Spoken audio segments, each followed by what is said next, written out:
are many studies that have been conducted over the last few decades that show that early language experience, rich language experience, is really important and helpful for children to learn language early on, and that this has long-term consequences for their academic achievement and success.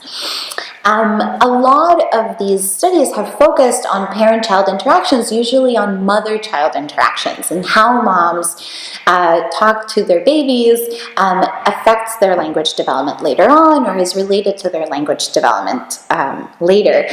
So for example, showing that the amount of speech and the different numbers of words and gestures that mothers use when interacting with their babies relates to children's vocabulary development later.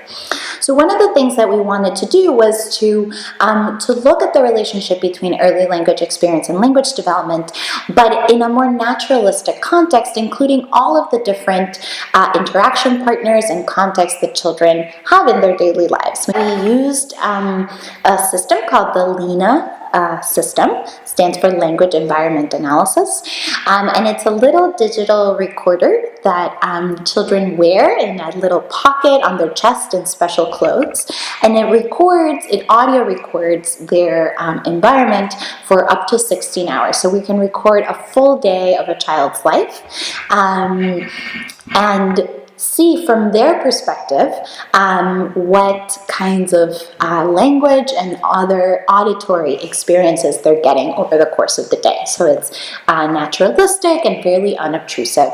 So we recorded kids at home, as I said, for a typical day. Then the LENA system also uses specialized software to give us some quantitative measures of the amount of speech and interaction, language interaction, that the child experiences over the course of the day. So we get estimates of the number of adult words and conversational turns between an adult and the child. And so what we saw is that, as previous studies have shown and as we expected, the total amount of speech that children heard over the day was related to their vocabularies later on, 6 months later. So children who heard more adult speech had bigger vocabularies when they were age 2. We recorded them when they were 1.5, a year and a half old. But the other thing is that we were able to separate out the speech that children heard that was directed to them versus speech that was in the environment but between other people, adults talking to each other or adults talking to other children. And what we found is that only the speech that was directed to the child predicted their vocabulary later on. One of the other things that we have been looking at is the kinds of activities that children are engaged in over the day, and whether the amount of language interaction varies in different activities. And what we've found, and similar to studies using other methods, is that language interaction is much higher when parents and kids are sharing books together. So there's a lot of language that happens during book sharing, and so that seems to be a particularly rich context for language interaction.